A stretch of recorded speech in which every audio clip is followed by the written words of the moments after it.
5:05 in the morning. I don't normally get up at this ungodly hour, but today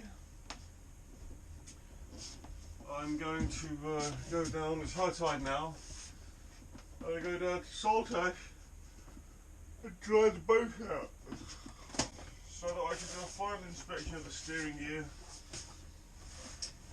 scrub off, and give it a really nasty, unprofessional coat of anti-foul. And that'll be the Last Chance Hotel right there. You may notice I've got no lifelines on the boat at the moment. That's because the ones I had were plastic coated, and I stripped the plastic off them the other day, and there wasn't a lot of lifeline left. There was about 3 strands broken on each lifeline, rusty. Oof. So that's the next little job, isn't it? I've got some Dyneema coming. I'm going to replace them with synthetic ones because it's quick and I can do it myself. You know, it's just splicing. Barely even that, really. Lovely morning. Apart from the roar of my engine, it's dead quiet and flat. Lovely old gaffer there.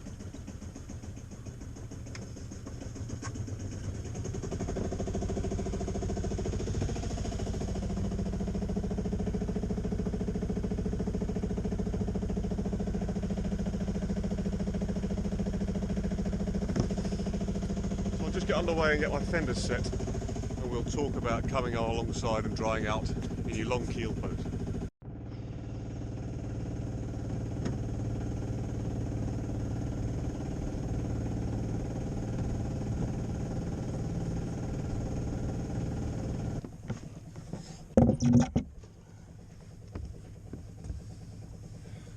Now, I've dried out alongside at this particular location before,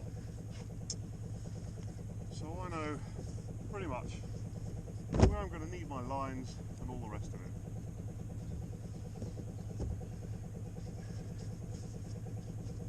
So I suppose point number one is, if you can survey the area where you're going to dry out first, it is well worth the time doing it.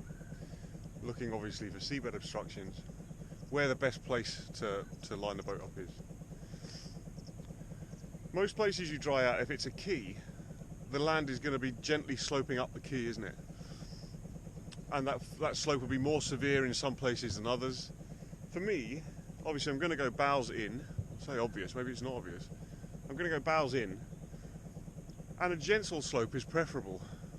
The reason for that is it kind of inhibits any tendency for the boat to nod once it dries out. Now, having done this with a folk boat quite a lot, they do have a tendency to nod.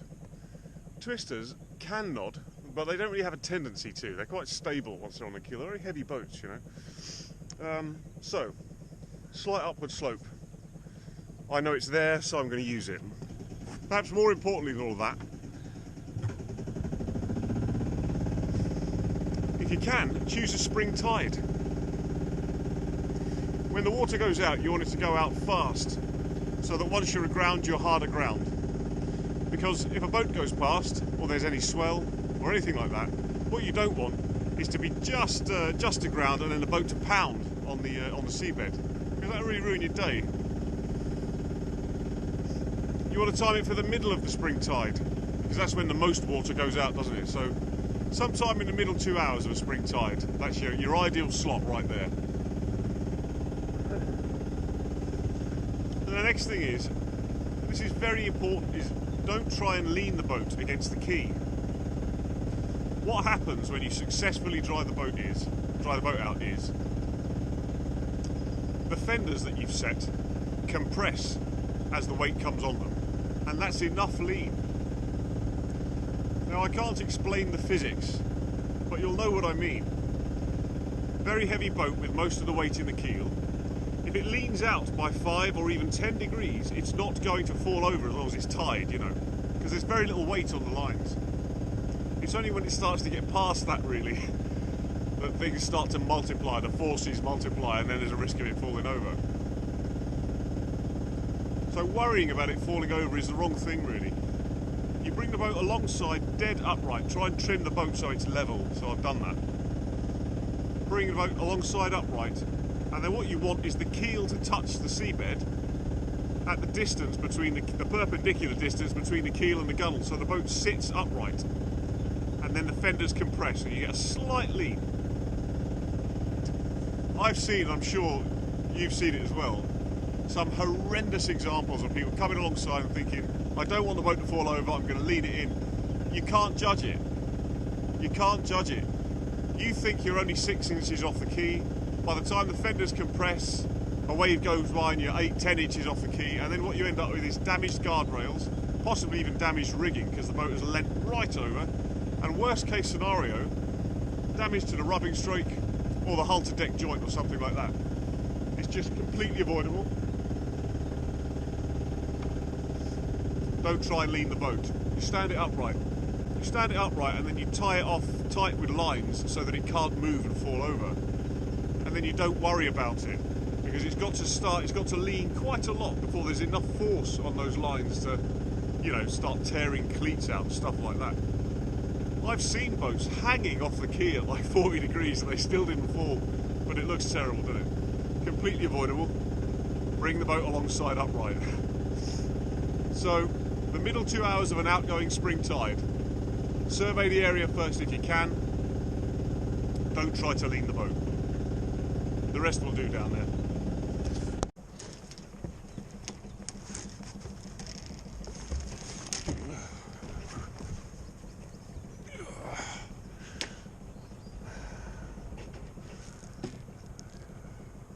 Oh yeah. Oh, okay. Sorry? Oh, okay. Yeah.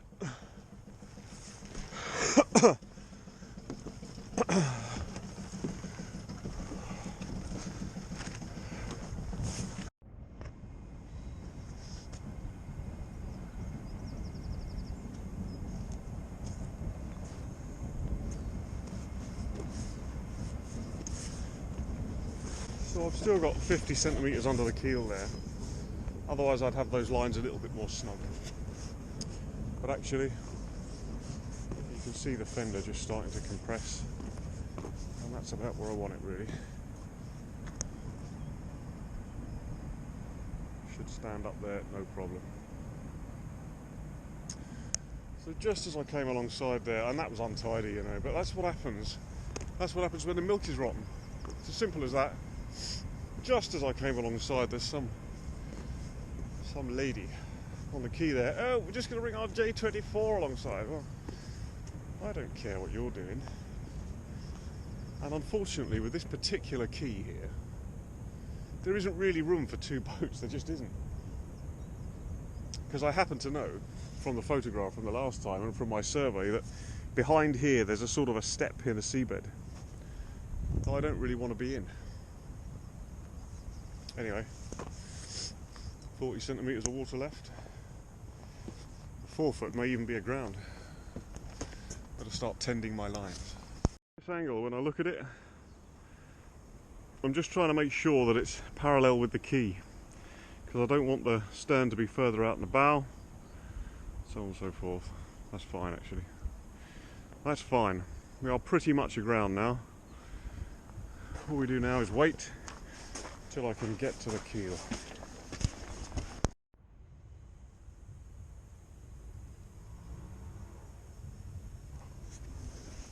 We are pretty much aground now. What typically happens here is the 4 foot is aground, such as it is, you know, the 4 foot such as it is aground. But the back of the keel still isn't. Got to be a bit careful here, because if this line is too tight, as it drops that last 10 or, you know, whatever it is, centimetres, that'll pull the stern in, and it'll be, you know, it's not going to fall over, but it's going to be, it won't be pretty. Fortunately, looking at the angle of the line there, you know, if that drops 10 or even 20 centimetres, that's not going to make any difference now. You know, if the line was pointing straight down, if this was a taller quay, when it dropped it would pull in more. But that's pretty much level, so I could go away and leave it now, and I will shortly.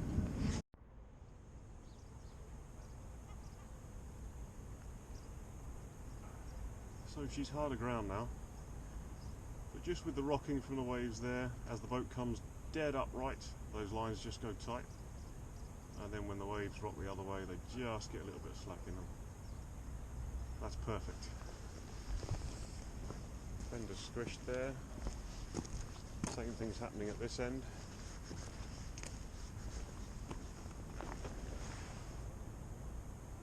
Just going tight, not even tight actually there.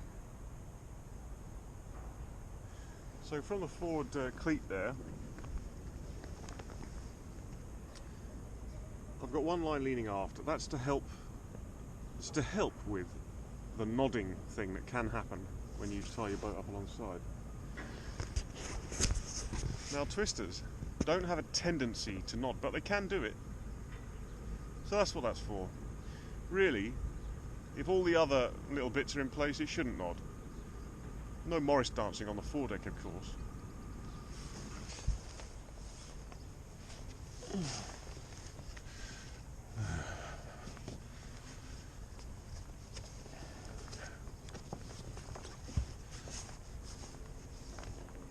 Just tighten that up.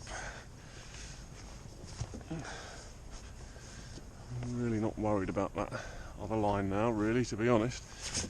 Not doing anything.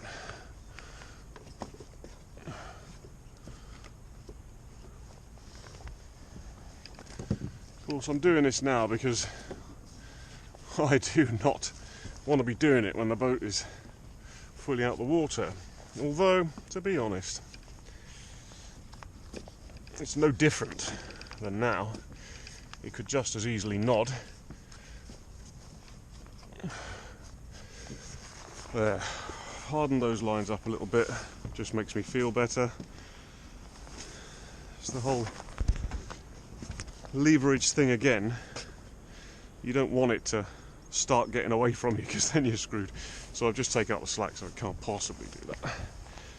It's quite tight at the back there. That's perfect. Alright then, off to get some milk. Oh, look at that. It's perfect, that's what it is. Just slightly leant towards the quay, nice tight lines. Ideal, time to get the wellies on and get cracking. Although, let's be honest, it doesn't look horrendous, does it? Shogun Sea-Jet. Can't beat it.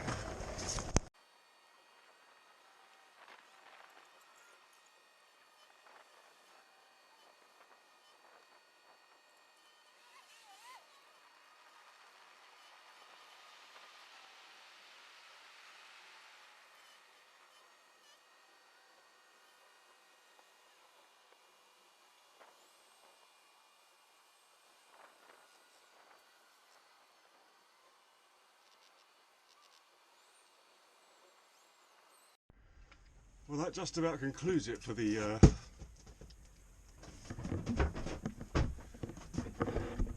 standing alongside section. What is this?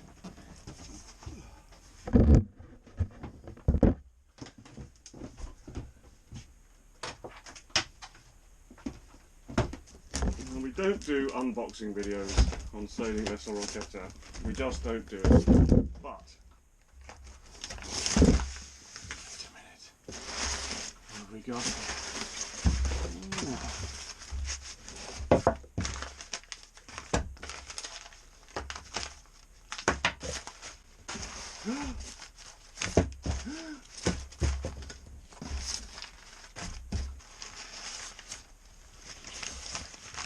Oh. Oh my God! There they are, look. Oh my goodness, look at the craftsmanship. Look at it. Polished and beautifully welded.